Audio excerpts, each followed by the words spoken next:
Hemos estado estudiando en Misión Cristiana Soplo de Vida los atributos de Dios. Estuvimos enseñando sobre los nombres de Dios, los atributos de Dios, porque todo esto es necesario que nosotros como creyentes lo sepamos para saber cómo es Dios en sí, cómo nosotros podemos relacionarnos con Dios. Cuando uno no conoce a una persona, uno no se puede relacionar con esa persona como debe de relacionarse. Uno tiene ciertos temores porque no sabe en sí cómo es esa persona. Y por eso es necesario que estudiemos sobre los atributos de Dios para que podamos conocer a Dios por quien Él es, porque muchas veces tenemos una información incorrecta e errada de Dios y creemos que Dios es un señor barbudo que está allá en los cielos corriendo de arriba para abajo con una varita mágica haciendo milagros, y no es así. Por eso estamos estudiando, y hoy yo quiero presentarle un atributo que es la santidad. Esto es uno de los atributos comunicables de Dios o atributo moral de Dios, y está entrelazado con nosotros porque nosotros también tenemos que manifestar la santidad en nuestras vidas, porque Dios la ha imputado a nosotros por medio de Cristo Jesús. Somos sus hijos, y yo siempre digo, los hijos tienen que parecerse a sus padres. Entonces, hoy vamos a hablar un poco sobre este atributo que es la santidad, y hay muchos versículos bíblicos para que usted vaya tomando nota y en su tiempo privado usted empiece a averiguar, a indagar, a estudiar, que usted sea como los de Berea, que todo lo que Pablo le decía, ellos minuciosamente escudriñaban a ver si esas cosas eran ciertas. Amén.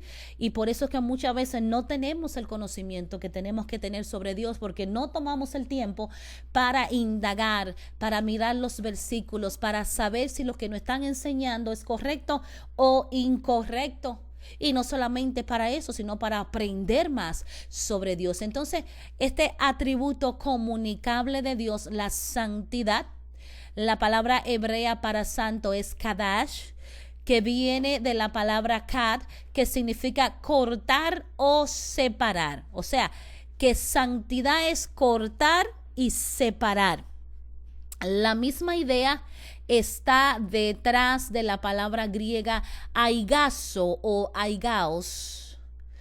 Incluso del significado lingüístico se puede ya desprender que el significado de esta palabra no es en primer lugar una virtud moral o una cualidad religiosa. Su significado principal se refiere a una relación o posición. Relación o posición. El ser totalmente distinto, alguien que es separado, alguien que es cortado de todos los demás, es totalmente ¿qué? Distinto. Entonces Dios es ¿qué? Santo, es separado, es distinto de todo lo demás. En cuanto al atributo de Dios de ser totalmente distinto y separado de nosotros, amén, es obvio que Él es diferente a nosotros. Eso todo lo sabemos, y espero que lo podamos entender y que no nos acerquemos a Él pensando que Él es igual que nosotros, porque Él es totalmente distinto y separado de nosotros. Muy claro es que la santidad de Dios no es exactamente un atributo moral que pueda coordinarse con los otros, como el amor, la justicia, la gracia, la misericordia, sino más bien algo que es coextensivo con y aplicable a todo lo que como predicado puede asociarse con Dios. O sea que Él es santo en cada cosa que lo revela. Él es santo en su bondad, Él es santo en su gracia, tanto como lo es en su justicia, aún en su ira, Él sigue siendo santo. Amén. La santidad divina puede llamarse apropiadamente la majestuosa santidad de Dios. La majestuosa santidad de Dios. Y a ella se refieren los siguientes pasajes. Éxodos 15:11 dice: ¿Quién como tú, oh Jehová, entre los dioses? ¿Quién como tú, magnífico en santidad, terrible en maravillosas hazañas, hacedor de prodigios? Ahí está la palabra magnífico en santidad. ¿Quién como él, Jehová, entre los dioses? Y la palabra dioses está con D pequeña, D minúscula. Amén. Lo cual significa que no hay otro como él. Amén. Viendo a Dios como un ser absolutamente perfecto y diferente en todos los sentidos, evoca en el ser humano un sentido total de dependencia y de pequeñez delante de este gran y temible Dios. Yo no sé usted, pero yo me siento tan pequeña delante de este Dios temible, delante de este Dios tan perfecto, tan diferente y tan santo. Por eso cuando me acerco a él con temor y temblor reverencial, porque sé que él es un Dios temible. Alabado sea el nombre de Dios. Primera Samuel capítulo 2 versículo 2 dice lo siguiente: no hay santo como Jehová, porque no hay ninguno fuera de ti, y no hay refugio como el Dios nuestro. Mire, no hay santo como él y no hay refugio fuera de él.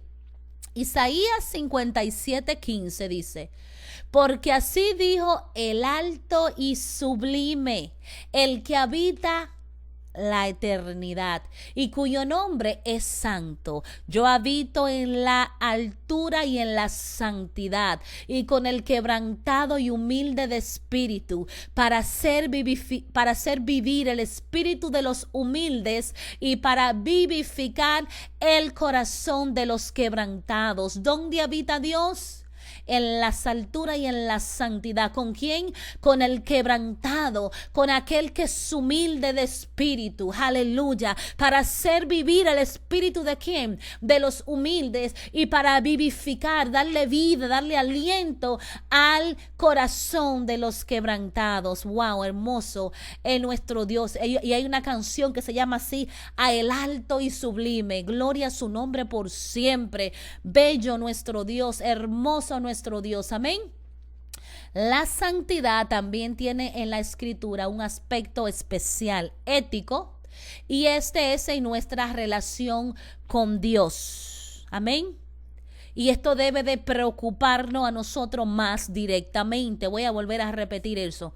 La santidad también tiene en la escritura un aspecto especial y ético, y este es en nuestra relación con Dios, y nos debe de preocupar directamente. O sea, que si nosotros no estamos en santidad, esto afecta nuestra relación con Dios.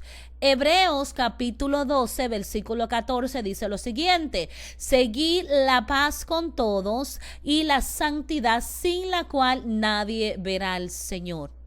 La idea fundamental, mis hermanos, de la santidad moral de Dios es también la de la separación del mal moral, es decir, el pecado. O sea, Dios no tiene nada que ver con el pecado. Dios no tiene nada que ver con el mal, porque Él está separado totalmente. Su carácter moral no le permite a Dios esa santidad, que Él esté asociado con el mal y con el pecado. Amén. En virtud de su santidad, Dios no tiene comunión con el pecado.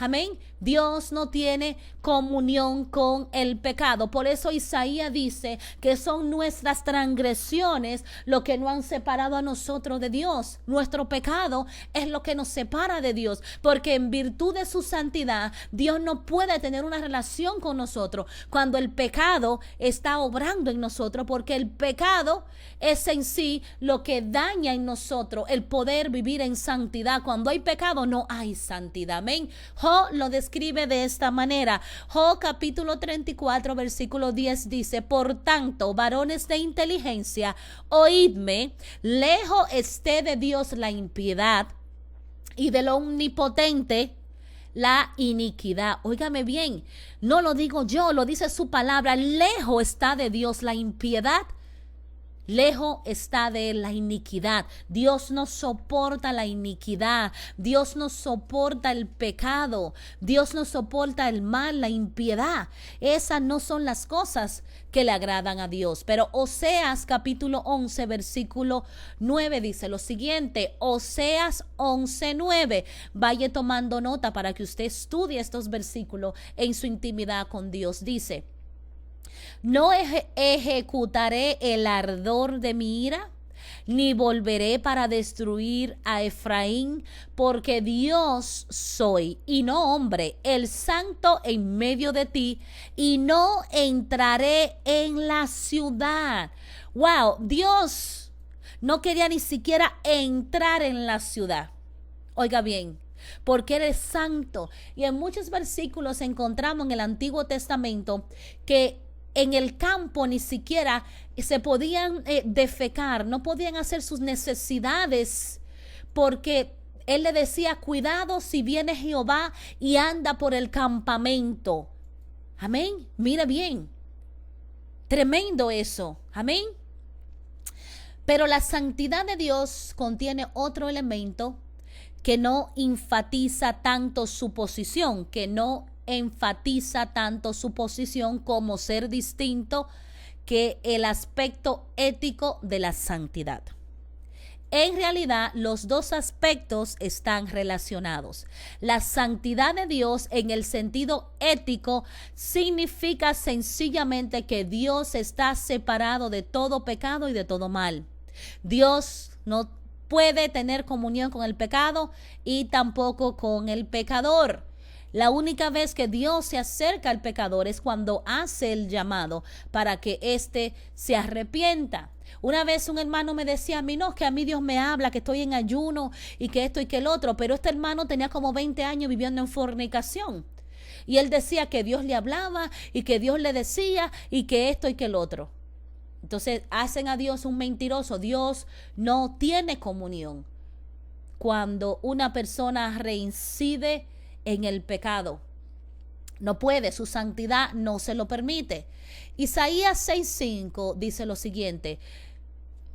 Isaías 6:5 nos muestra cómo se relaciona el hombre hacia la omnipotente santidad de Dios, con un sentido de reconocida insignificancia y temor. Esa relación a la santidad se revela haciéndole sentir sus impurezas y dándole conciencia a su pecado. Fue lo que dije anteriormente, cuando Dios se acerca a nosotros para hacernos entender nuestro pecado. Y fíjese bien, Isaías tuvo una visión con Dios. Y mire lo que Isaías dice en el versículo 6, capítulo 5. Entonces dije: ay de mí, que soy hombre muerto, porque siendo hombre inmundo de labios y habitando en medio del pueblo que tiene labios inmundos, han visto mis ojos al Rey, Jehová de los ejércitos. Este versículo nos traza al llamamiento de Isaías en ese momento donde Dios se le había presentado a Isaías. Este hombre reconoció su condición pecaminosa y dijo: ay de mí, ay, que soy muerto, porque reconoció su pecado delante de Dios con temor, con temblor. Reconoció que él era un hombre de inmundo de labios, y que habitaba en medio de un pueblo que también tenía labios inmundos. ¿Y qué sucedió? Vino un ángel, pasó carbón encendido por los labios de Isaías. Luego que sucedió eso, Jehová hace el llamado y dice: ¿a quién enviaré? Isaías dice: yo iré. ¿Pero por qué? Porque ya Isaías había tenido un encuentro con Jehová de los ejércitos. Isaías había reconocido delante de la imponente santidad de Dios su condición pecaminosa. Él le hizo sentir sus impurezas y le dio conciencia de su pecado. Entonces Isaías se arrepintió de sus pecados y Dios vino, mandó el ángel con el carbón encendido. Pasó ese carbón encendido y su culpa le fue quitada. Isaías Isaías estaba preparado para ir a llevar el mensaje, para ir a llevar la profecía al pueblo. Y eso es lo que tiene que pasar con todos nosotros. Antes de que el Señor nos envíe, tiene que pasar carbón encendido por nosotros y limpiarnos de la inmundicia que nosotros tenemos. Aleluya. Amén. La santidad de Dios se puede definir como aquella perfección divina en virtud de la cual Dios eternamente quiere y mantiene su excelencia moral, aborreciendo el pecado y exigiendo pureza a sus criaturas. Aleluya. La santidad de Dios está revelada en la ley moral, implantada en el corazón del hombre, declarada por medio de la conciencia y más particularmente en la revelación especial de Dios. Mire, esas personas que están allá en el Congo, quizá donde nadie ha llevado la palabra de Dios, tienen una conciencia. Y en su conciencia Dios reveló la ley moral. Ellos saben que no está bien matar al prójimo. Ellos saben que no está bien robar lo que no le pertenece. Esa es la ley moral de Dios que está implantada en nuestro corazón o en nuestra conciencia, ha sido declarada. Y por ende, todo aquel que no escuche el evangelio será juzgado por la conciencia, porque la ley de Dios ya está en su conciencia. Amén. Un niño sabe que mentir está malo. ¿Y quién se lo enseñó? Nadie. Es que la ley moral que está en él le dicta a su corazón que es pecado. Amén. La santidad de Dios es revelada en la ley. Tuvo un lugar prominente en el pueblo de Israel, ya que a ellos se le dio la ley. Aquella ley en todos sus aspectos estuvo calculadamente para imprimir sobre Israel la idea de la santidad de Dios y para despertar en el pueblo la necesidad de llevar una vida santa. Amén. Por eso ellos tenían que hacer tantas cosas para acercarse al tabernáculo. Por eso tantos sacrificios, por eso tantos tipos, porque Dios lo que quería era en realidad implantar, imprimir sobre Israel la idea de la santidad. No era que a Dios le interesaban esos sacrificios.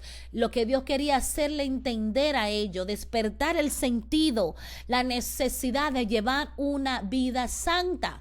Por supuesto que nosotros ya no estamos viviendo bajo ley, estamos bajo la divina gracia de Dios, pero eso no nos exonera de vivir en santidad. Al contrario, más que ellos, Dios requiere que vivamos en santidad, porque ellos no tenían el Espíritu Santo, que es el agente que nos lleva a nosotros a la santidad. Lo de ellos era algo que tenían que hacer, algo sistemático, vamos a decir. Pero nosotros tenemos la santidad de Dios imputada. Más que ellos, nosotros, los santos del Nuevo Testamento, deberíamos estar viviendo en santidad. Pero qué pena que muchos han tomado la santidad o la gracia, mejor dicho, como una licencia para vivir como se le pega la gana, porque como ya Dios no envía un rayo y mata a nadie, pues a lo que poco nos cuesta vamos a hacerle fiesta, amén. Así que esa ley, todos esos sacrificios, todas esas cosas, era para imprimir sobre Israel la idea de la santidad de Dios y para despertar en el pueblo la necesidad de llevar una vida santa. A propósito, sirvieron símbolos y tipos como la nación santa, la tierra santa, la ciudad santa, el lugar santo, el sacerdocio santo. Todo eso era una idea de Dios para despertar en el pueblo la necesidad de la santidad. Amén. La palabra santo es aplicada a su tierra, a una parte de su tabernáculo, a sus sacerdotes, a ciertos utensilios y etcétera. La más alta revelación de la santidad de Dios nos ha sido dada en Jesucristo, a quien se le llama el santo y el justo. Amén. El reflejo de su vida, o lo que él reflejó en su vida, mejor dicho, fue la perfecta santidad de Dios. La santidad de Dios también es revelada en su iglesia como cuerpo de Cristo. Nosotros, como cuerpo de Cristo, estamos llamados a vivir en santidad. La santidad es un llamado que todo creyente tiene. Primero usted tiene el llamado de servir a Dios y luego usted tiene el llamado de la santidad. Usted está llamado a vivir en fe y usted está llamado a vivir en santidad. Esto es un llamado en nosotros como iglesia, como cuerpo de Cristo Jesús. Es un hecho sorprendente al que con frecuencia se vuelve la atención, que la santidad con mucha más frecuencia se atribuye al Dios del Antiguo Testamento que en el Nuevo, aunque también se le atribuye en el Nuevo Testamento. Esto se da probablemente a que en el Nuevo Testamento el término se le asigna más particularmente para clasificar a la tercera persona de la Trinidad como quien tiene la especial tarea en la administración de la redención y de comunicar santidad al pueblo. Amén. En el Antiguo Testamento era Dios quien lo comunicaba por medio de los sacrificios, del holocausto, de todos los términos y símbolos que se usaban. Pero en el Nuevo Testamento el agente encargado de comunicar la santidad es el Espíritu Santo. Por eso no hacemos, vuelvo y digo, los sacrificios. Por eso no tenemos un sistema religioso, porque el Santo de los Santos está en nosotros por medio de Cristo Jesús y su Santo Espíritu. Juan 17:11 dice: y ya no estoy en el mundo, mas estos están en el mundo, y yo voy a ti. Padre Santo, a los que me ha dado, guárdalo en tu nombre, para que sean uno así como nosotros. Ya Jesús no estaba en el mundo, Él se fue, pero nos dejó ¿a quién? Al Paracleto, al gran Consolador, el Espíritu Santo, quien nos va a guiar y quien nos va a ayudar a vivir una vida en santidad, porque sin el Espíritu Santo usted no puede vivir en santidad. No va a poder, por su propio mérito, por su propia fuerza, usted no va a poder vivir una vida en santidad. Cristo Jesús imputó la santidad a nosotros, por eso es que usted no puede hacer nada para ser más santo. Usted todo lo santo que usted es santo como podrá ser santo, ya no puede ser más porque usted recibió santidad imputada en su espíritu, pero el Espíritu Santo le va a ayudar a que usted desarrolle esa santidad en su alma y en su cuerpo. Amén.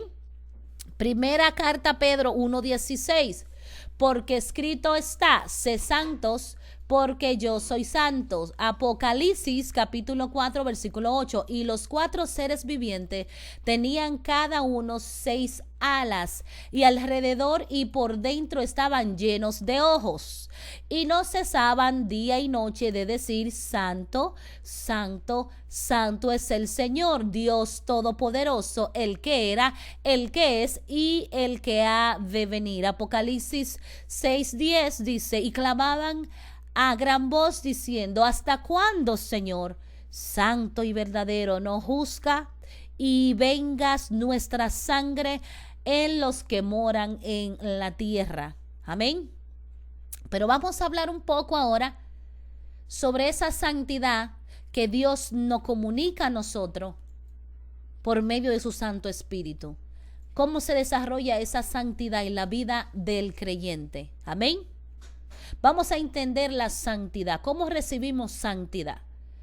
Segunda carta a Corintios capítulo 5 versículo 21 dice: al que no conoció pecado, le hizo pecado por nosotros, para que fuéramos hechos justicia de Dios en él. Así es que usted recibe la santidad. No es porque usted se cambie la ropa, no se maquille, no se pinte, no se corte el pelo, como muchos tienen de costumbre. Alabado el nombre de Dios, si así lo quieren hacer, no tenemos nada en contra de eso, pero eso no es la manera en que uno recibe santidad.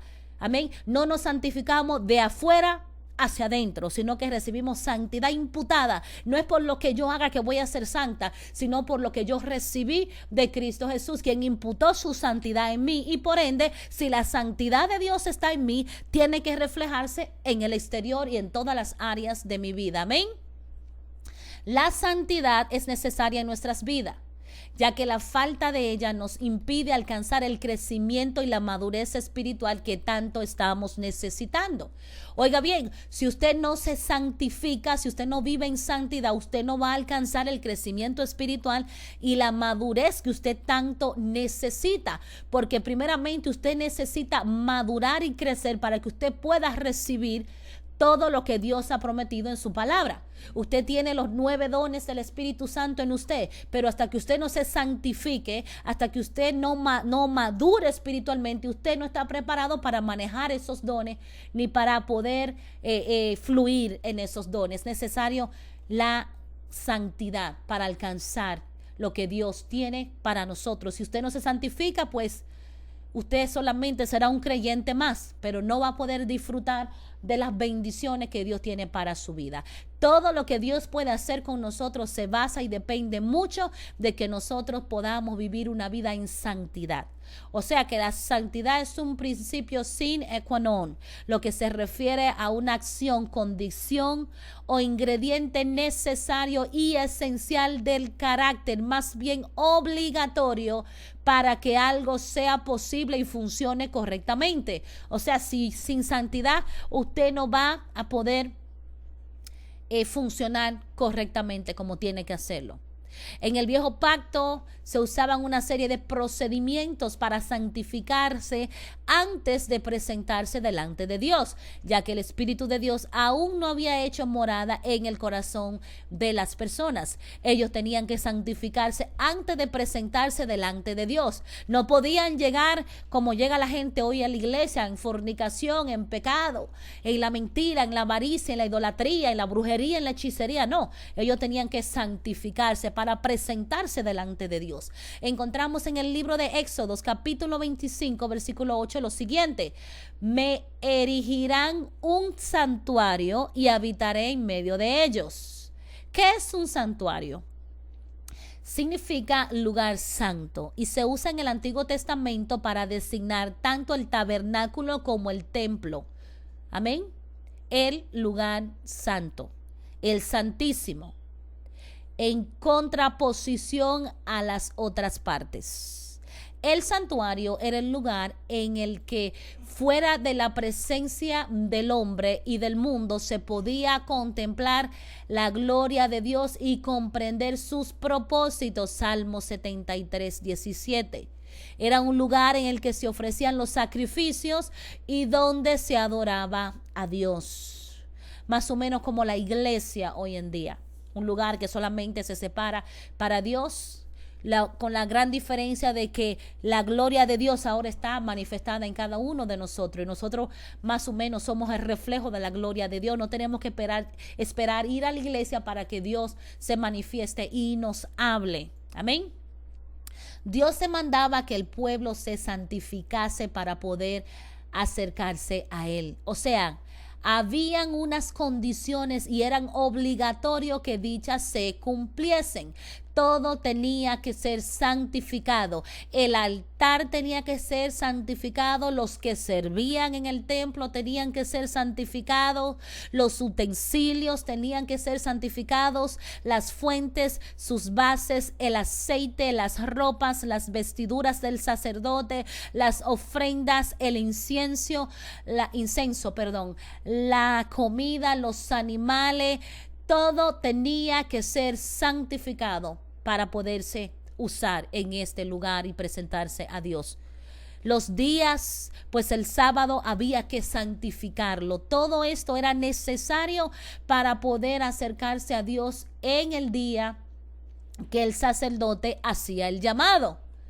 ¿Y qué ha cambiado hoy en día? No ha cambiado. La gran diferencia es que no estamos santificando los instrumentos como muchas personas tienen de costumbre, que en la iglesia ungen los instrumentos porque tú sabes, se lo están presentando a Dios. No, el que tiene que ungirse él es el que va a tocar el instrumento. ¿Y cómo uno se unge? Echándose aceite en la cabeza. No, viviendo en santidad. Ahí está el secreto de la unción. La unción está en la santidad, porque cuando estás en santidad, aleluya, fluye la unción y el poder a través de ti. Tú eres el canal por donde fluye la unción, aleluya, amén. Pero hoy todas estas cosas han cambiado. Todo esto ha cambiado. Y como dije, en vez de santificar los objetos y hacer rituales de santificación, los que tenemos que santificarnos y purificarnos somos nosotros. Ahora Dios mora en nosotros, en el tabernáculo de nuestros corazones. Aleluya, qué hermoso es el Señor. Qué hermoso es el Señor, que Dios ha elegido morar en mi corazón. Yo soy el templo de Dios.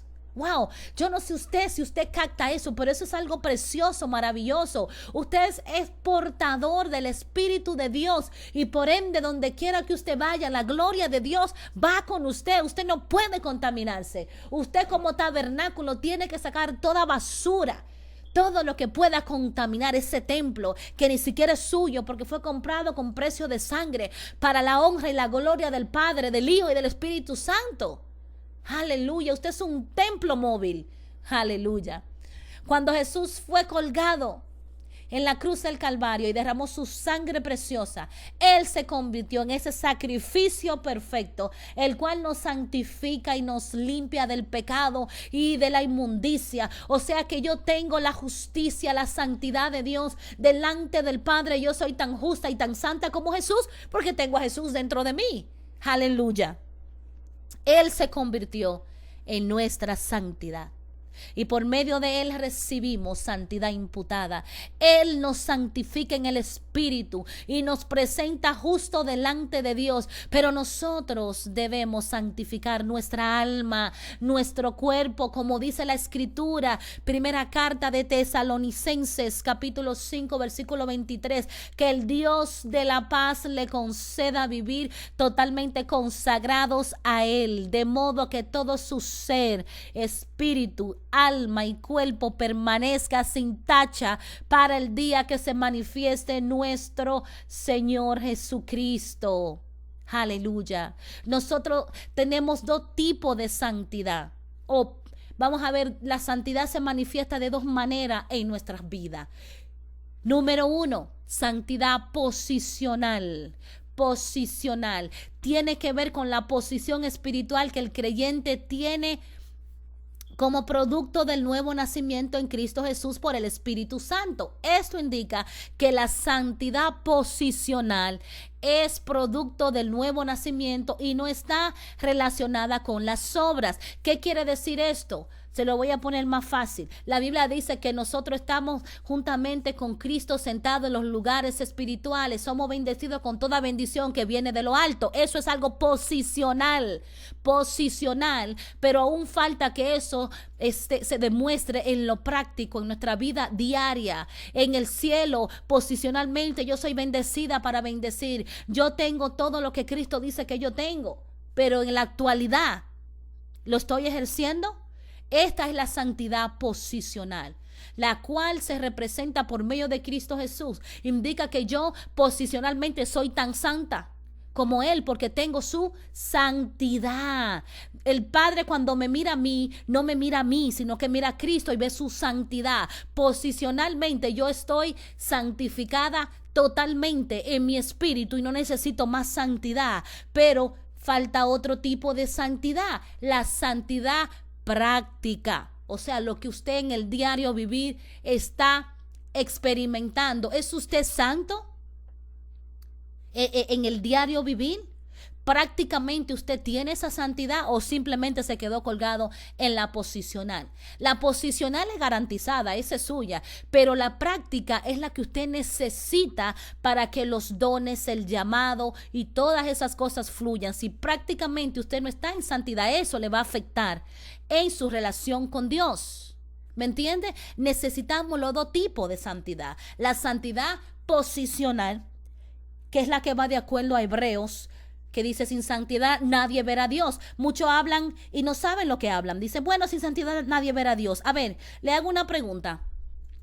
Si Cristo está esperando que la iglesia esté en total santidad para buscarla, ¿volverá a buscarlo? Claro que no. Nunca vamos a estar en total santidad. Pero si no tenemos esa santidad posicional, no veremos a Dios. Usted puede estar seguro de eso. Usted puede estar seguro de eso. Nadie va a estar 100% en santidad. Nadie. Porque el que no habla, el que no es bochinchero es mentiroso. El que no miente, cuando viene a ver, calumnia. El que no calumnia, roba. El que no roba, fornica. Y el que no fornica, aplaude al que lo hace. Siempre todos tenemos algo. Hay algo que nos impide ser totalmente santo. Pero eso no quiere decir que no vamos a perseverar en esa santidad. Amén. Santidad práctica es el estado de integridad que el creyente logra alcanzar y que debe de mantener delante de Dios. Usted tiene que alcanzar la santidad práctica y tiene que mantenerla de acuerdo a Primera de Tesalonicenses capítulo 3 versículo 13, Hebreos 12, 14. Amén. Y esta se obtiene por medio de un proceso que se llama santificación. Por lo tanto, la santidad viene como producto de someterse a la santificación. ¿Qué tiene usted que santificar? Todo. Tiene que santificarse. Y déjeme decirle que esto no se logra con silicio, esto no se logra con ayuno, no. Nada de eso.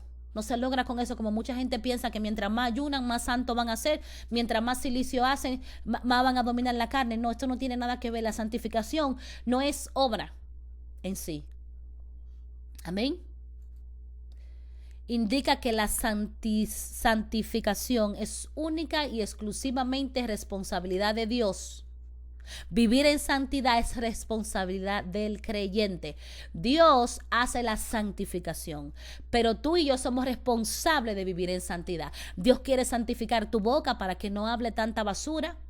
Dios quiere santificar tu corazón para que no haya adulterio, codicia, lascivia, odios, resentimiento, amargura, falta de perdón, adulterio, borrachera y todas esas cosas.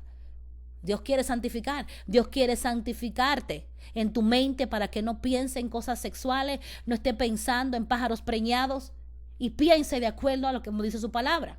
En todo lo que es justo, en todo lo que es honesto, en todo lo que es de buen reporte. Eso lo hace Dios.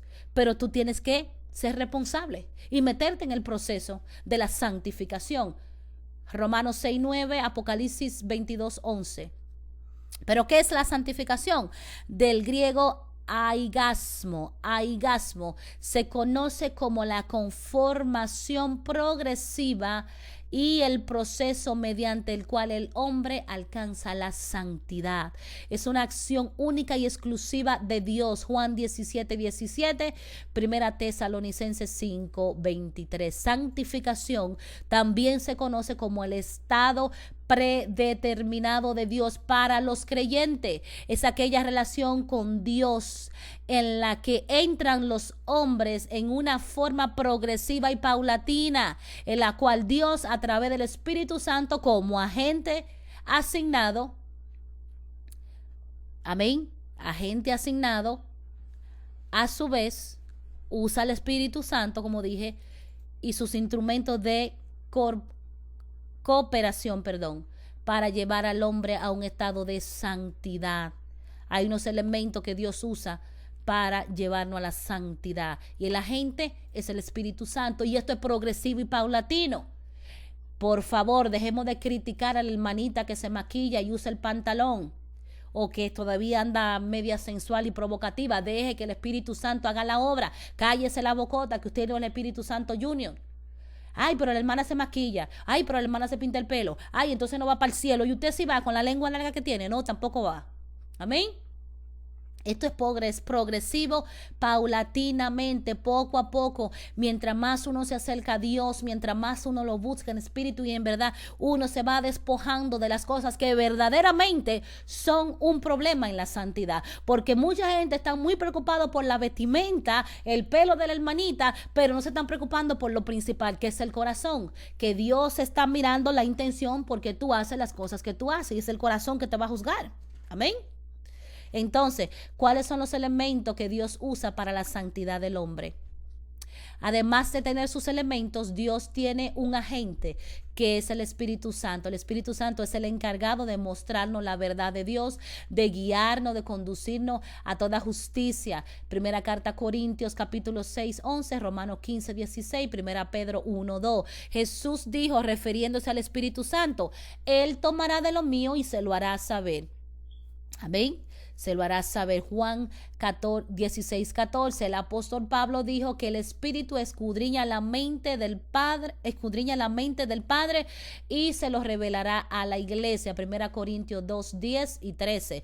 De modo que no hay nada que sepamos de Dios y de su propósito si no es por el Espíritu, y no hay un alcance de nivel de santidad que Dios logre en nosotros si no es por el Espíritu. Todo esto lo hace el Espíritu, no es su obra, no son sus acciones, el Espíritu que lo hace. Amén. Tú y yo tenemos que santificarnos si queremos experimentar la presencia de Dios en nuestras vidas, porque Él es santo y donde hay inmundicia, Él no está. Tu santidad viene de Él, pero tú eres el encargado de vivir en la santidad y de manifestarla en tu diario vivir. Definitivamente que si no nos santificamos, no podremos avanzar ni mucho menos ver la gloria de Dios. De nada sirve predicar de la fe cristiana, testificar del poder de Cristo, si nosotros no vivimos en santidad, la cual es el vínculo para que Dios se mueva en nuestras vidas y los demás puedan ver que Dios es real y que cambia y restaura nuestras vidas.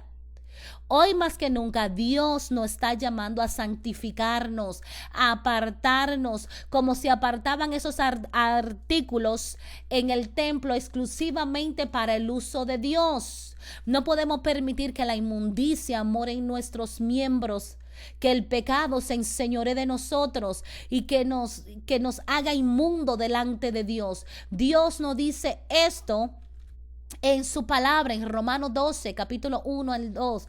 Por el amor entrañable de Dios, les pido, hermanos, preséntense a ustedes mismos como ofrenda viva, santa y agradable a Dios. Ese ha de ser su auténtico culto. No se amolden a los criterios de este mundo. Al contrario, déjense transformar y renueven su interior de tal manera que sepan apreciar lo que Dios quiere, es decir, lo bueno, lo que le es grato, lo que es perfecto. No se dejen conformar al mundo, a las modas. Ustedes son pueblo escogido, nación santa.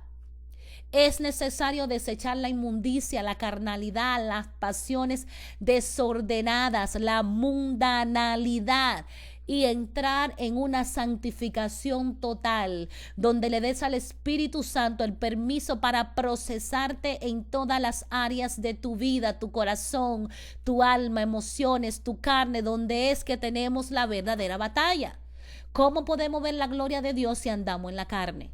En pecados sexuales, en impureza sexual, en contiendas, odios, amarguras, carnalidad, sensualidad, donde ya no se puede distinguir entre las mujeres del mundo o la de la iglesia porque no hay rescate, modestia y pureza. Hemos hecho de la libertad un libertinaje. Así que, ¿cómo podemos ser testimonio? ¿Y cómo podremos avanzar? ¿Cómo es posible que los cristianos anden en asociación con los paganos, entrando en relaciones amorosas y hasta en el matrimonio? ¿Cómo es posible que tomemos nuestros cuerpos, nuestros miembros para tatuarlo, mutilarlo, dañarlo con el cigarrillo, cuando este es el templo y la morada de Dios, su santuario en nosotros? Tomamos aceite y ungimos las cosas, pero no son las cosas las que hay que ungir. No son las casas, ni las iglesias, ni los carros. El que tiene que ungirte y santificarte eres tú. Tú eres el que tiene que estar ungido con la presencia de Dios para que cuando tú llegues, a causa de la unción, los demonios huyan de tu casa y de tu iglesia. Tú eres el instrumento que se debe santificar para que por medio de ti fluya la unción. Tú eres el medio que Dios usa para manifestarse, no un objeto inanimado. No es que alguien te imponga las manos para que tenga unción, es que te santifique tú, para que de ti fluya la unción. Dios no está llamando a ese voto nazareo para que la unción que llevas dentro se pueda manifestar. Toma el voto nazareo, nazir, separado, dedicado, consagrado, del verbo nazar, separar, consagrar, dedicar o abstenerse para el uso ceremonial. Así como Sansón fue dedicado y hizo un voto nazareo, así tú y yo debemos de hacer un voto de santidad a Dios y no dejarnos contaminar con la inmundicia de este mundo. Aleluya. Yo espero que esta enseñanza sobre la santidad te sea de bendición y cambie la perspectiva errada que tú puedas tener sobre lo que es la santidad. Amén. Será hasta la próxima. Bendiciones.